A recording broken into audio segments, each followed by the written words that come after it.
Hello, and welcome to the Reselling Report for today, Tuesday, June 16th, 2020. I'm your host, Ann Eckhart, and every weekday morning I upload the Reselling Report here to YouTube to update you on the day's retail and e-commerce news, including the latest from eBay, Amazon, Etsy, and Poshmark. If you haven't done so already, I hope you'll subscribe. And now let's get on with today's show. Well, happy Tuesday, everyone. I hope things are going well in your neck of the woods. Had a good sales weekend. I need to source this week. It's fun to get back into eBay now that the stay-at-home orders have overall been lifted, although not all stores are open yet. In my area, the Goodwills are open again. And then there's another thrift store that I like, and the location that's closest to me has yet to open. So still not a ton of sourcing available. Church sales are seeming like they might start here, and it did an estate sale over the weekend. So not full-on sourcing that it normally would be in June, but it's at least something to kind of get back into eBay for me. I definitely want to get inventory, and I want to be prepared here for this increase in e-commerce that I'm sure will last into the winter, especially if there is, God forbid, another surge of the virus and we are put in lockdown again, although I think the chances of that happening are slim to none. I don't think people would go back. But anyway, more people are shopping online, and I just want to I don't want to say take advantage of the situation. That sounds awful, but I just want to be a participant in the e-commerce boom that is going on right now. Starting with news from eBay today, there is a press release from the United States Department of Justice titled 6 former eBay employees charged with aggressive cyberstalking campaign targeting Natick couple. So this post reads, press release, reads, 6 former employees of eBay have been charged with leading a cyberstalking campaign targeting the editor and publisher of a newsletter that eBay executives viewed as critical of the company. The alleged harassment included sending the couple anonymous threatening messages, disturbing deliveries, including a box of live cockroaches, a funeral wreath, and a bloody pig mask, and conducting covert surveillance of the victims. James Baugh, 45, of San Jose, California, eBay's former senior director of safety and security, was arrested today and charged with criminal complaint with conspiracy to commit cyberstalking and conspiracy to tamper with witnesses.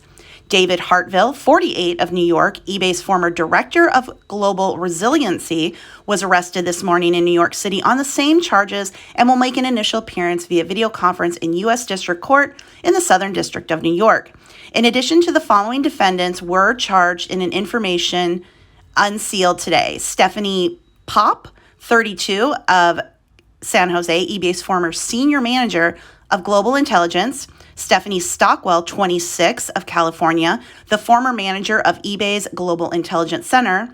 Veronica Z, 26, of San Jose, a former eBay contractor who worked as an intelligence analyst in the GIC. And Brian Gilbert, 51, of San Jose, a former senior manager of special operations for eBay's global security team. They're each charged with conspiracy to commit cyberstalking and conspiracy to tamper with witnesses and will make appearances in federal court in Boston at a later date. According to the charging documents, the victims in the cyberstalking campaign were a Natick couple who are the editor and publisher of an online newsletter that covers e-commerce companies, including eBay, a multinational e-commerce business that offers platforms for consumer-to-consumer and business-to-consumer transactions. Members of the executive leadership team at eBay followed the newsletter's post, often taking issue with its content and the anonymous comments underneath the editor's stories.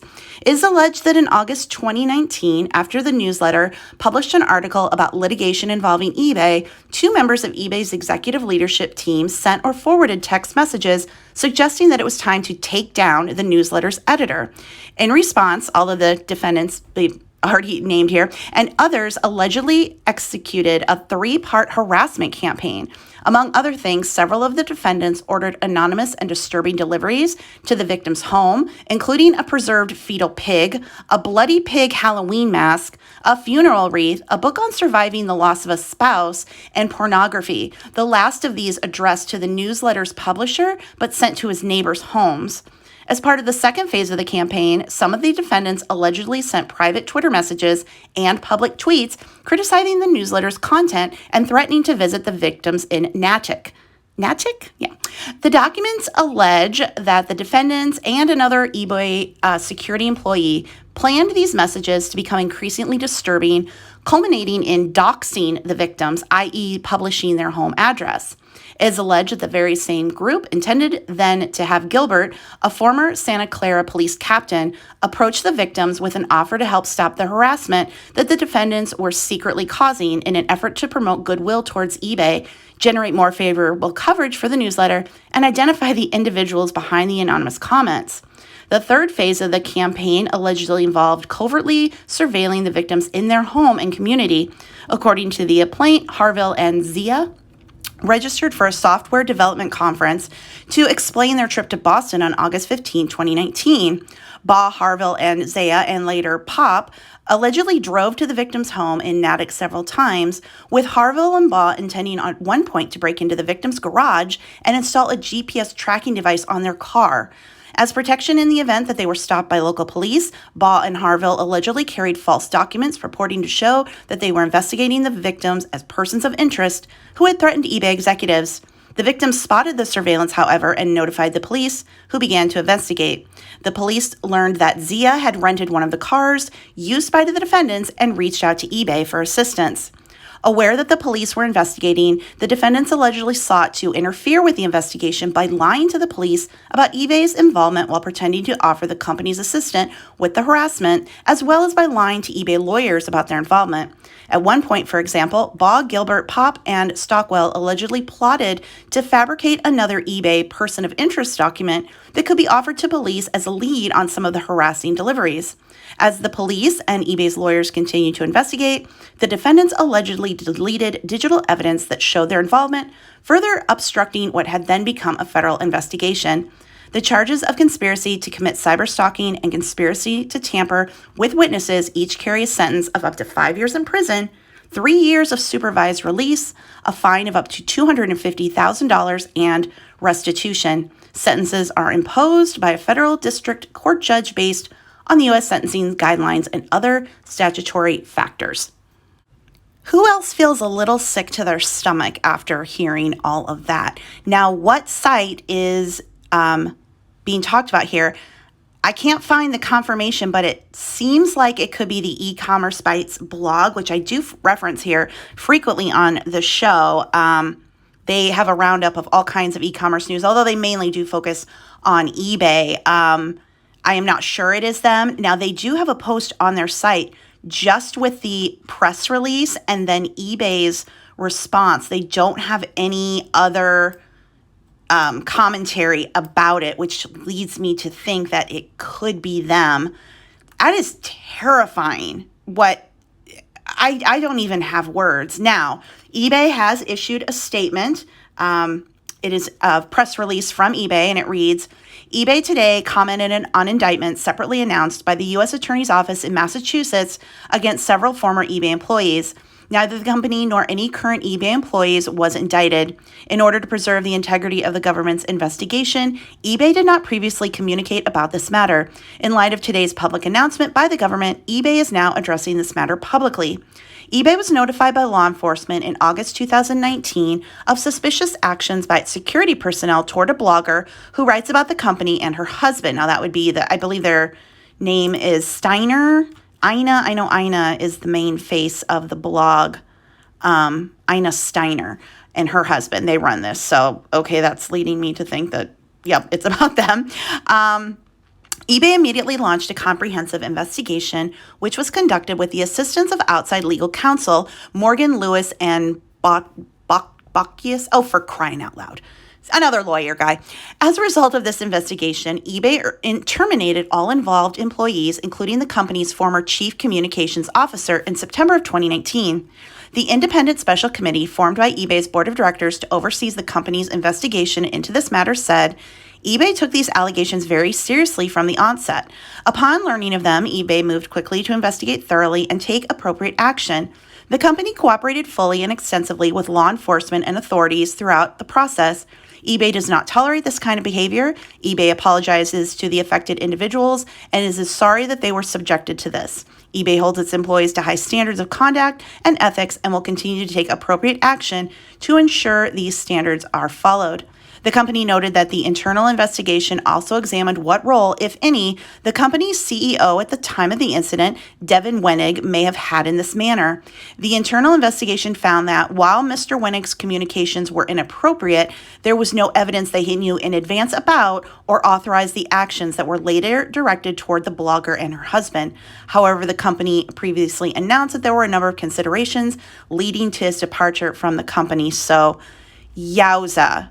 6 high-level eBay employees targeting a couple who runs a blog about reselling.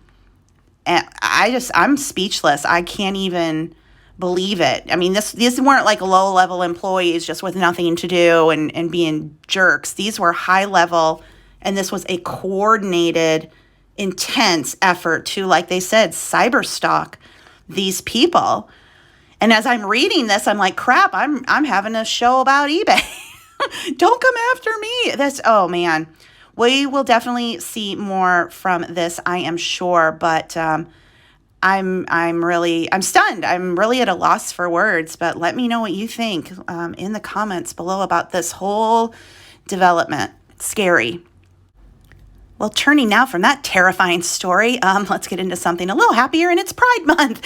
June is Pride Month, and Etsy is promoting LGBTQIA plus owned Etsy shops.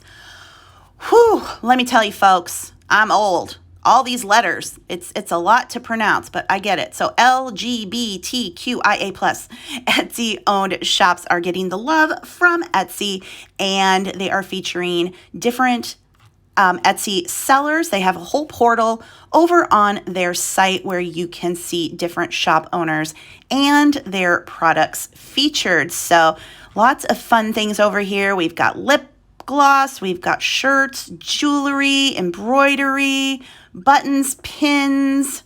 Did I say t-shirts? T-shirts, baby books for same-sex couples, home decor, all kinds of stuff over on the Etsy Pride 2020 porthole page if you want to go and check that out.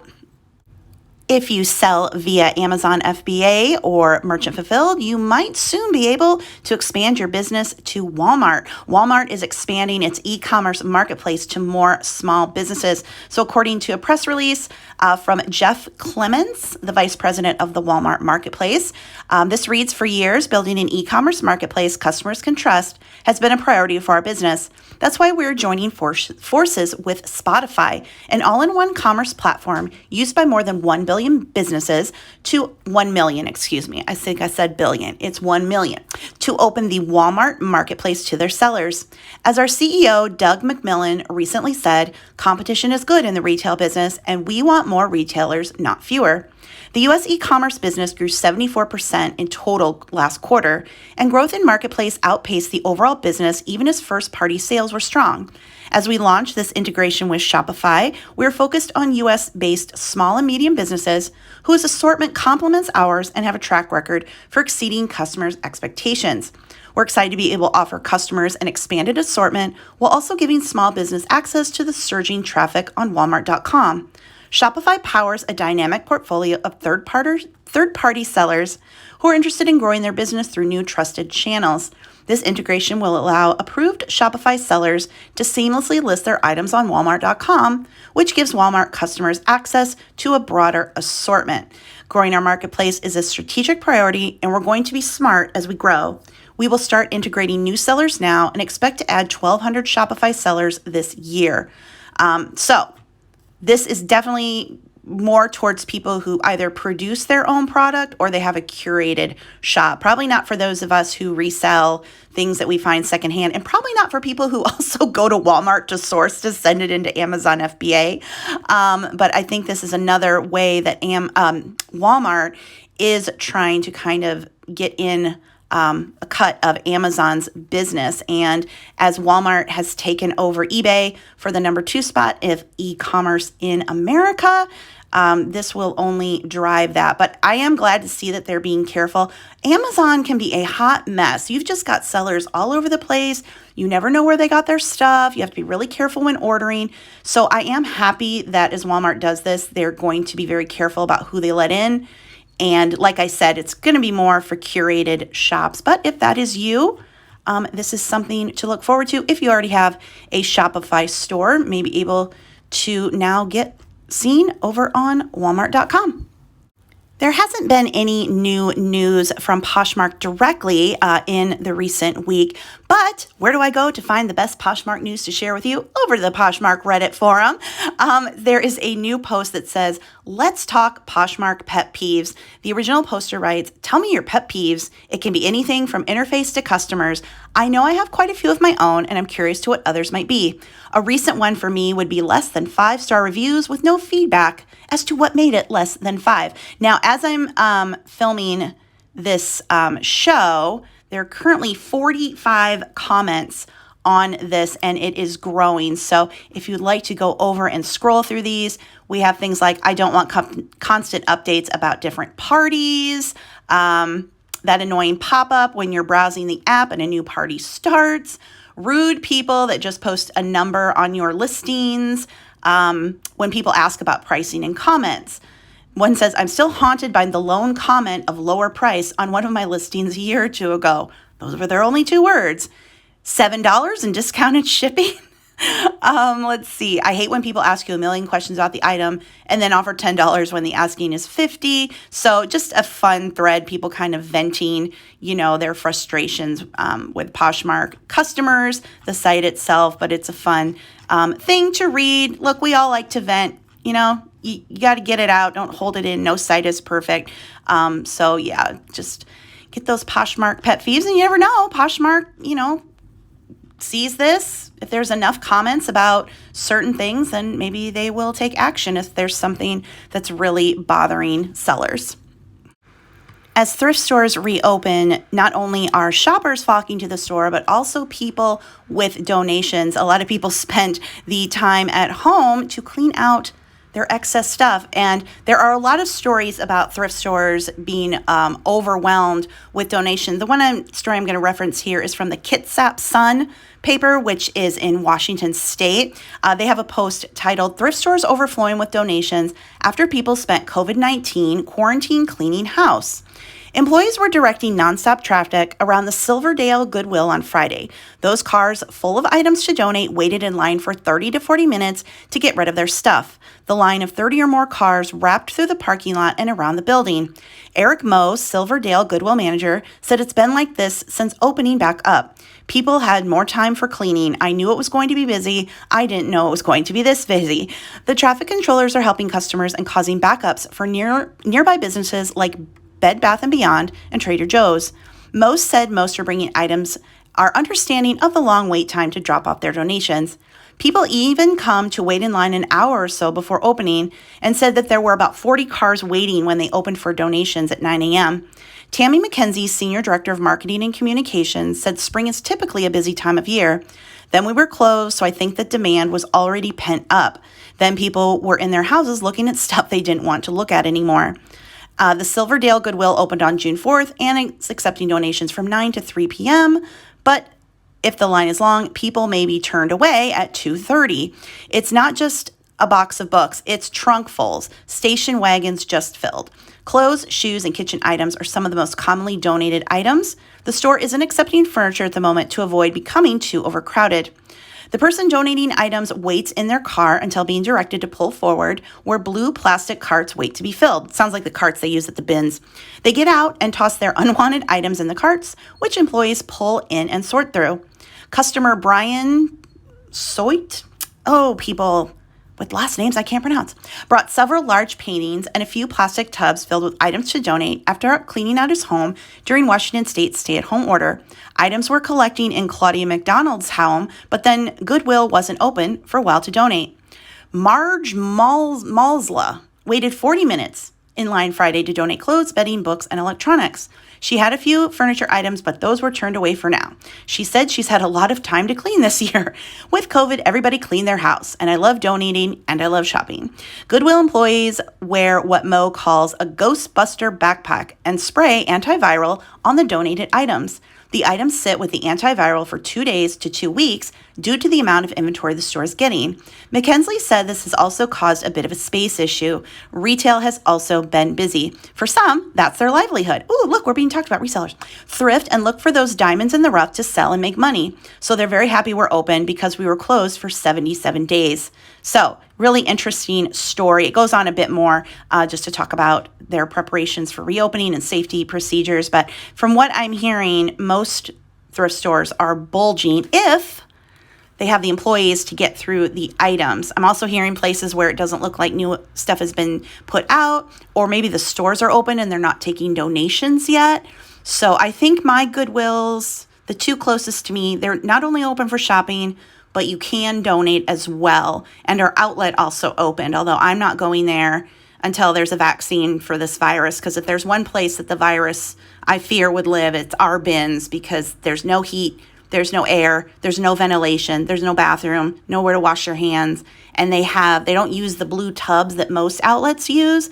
They have wood pallets, then they have cardboard Gaylord boxes on top of those, and then the clothes. So it's dust on dust on dust.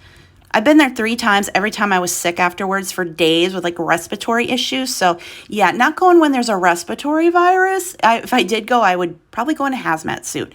But anyway, yeah, let me know what your thrift stores look like. Are they accepting donations?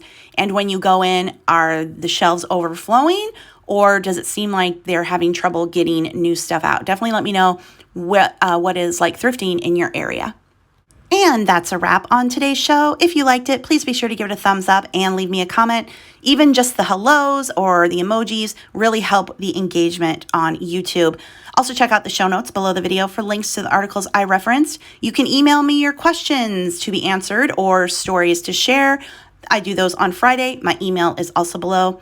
Thank you so much for listening. I will talk to you again tomorrow. Have a great day. Bye.